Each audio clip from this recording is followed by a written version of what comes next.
कुंभ आप जानते हैं, अभी कुंभ आयोजित हुआ था। इसकी शुरुआत करवाई थी राजा हर्षवर्धन ने।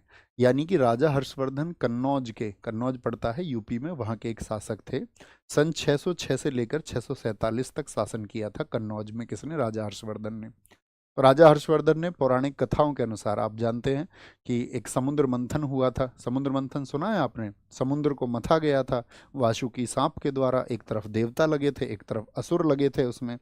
और उस मंथन से ये था कि एक अमृत निकलेगा। जैसे आपके घर में रोज दही को मथा जाता होगा तो उससे एक मक्खन निकलता होगा, तो उसी तरह से समुद्र को मथा गया पूरे को।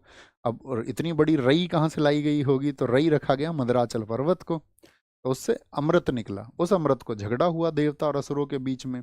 तो असुरों ने उसका कुछ अमृत का पान कर लिया, तो भगवान जी पहुंच गए, अपने चक्र से उन्होंने असुरों की गर्दन काट दी। तो असुरों की गर्दन कटी तो वो कुछ अमृत की बूंदें उस छीना छपटी में नीचे गिरी। तो कहा जाता है 4 स्थानों पर गिरी, जहाँ जहाँ अमृत की 4 बूंदें गिरी।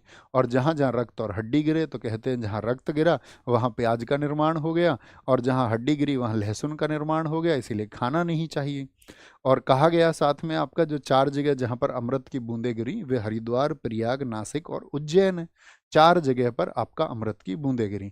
तो उन्होंने, राजा हर्षवर्धन ने कहा, पौराणिक कथाओं में, ये जो मैं बता रहा हूँ ये पौराणिक कथाओं में लिखा हुआ है। राजा हर्षवर्धन ने कहा इनकी जगह पर हम कुंभ मेला लगाएंगे, कुंभ मेला आयोजित करेंगे, है ना। तो राजा हर्षवर्धन ने शुरुआत कर दी इन 4 जगह पर। हरिद्वार उत्तराखंड में, प्रयागराज में, अभी रिसेंट में आपको पता होगा प्रयागराज को उत्तर प्रदेश का जो आपका कुंभ था उसको 76वां जिला भी बनाया गया था, कुंभ स्थल को। नासिक महाराष्ट्र में, उज्जैन मध्य प्रदेश में।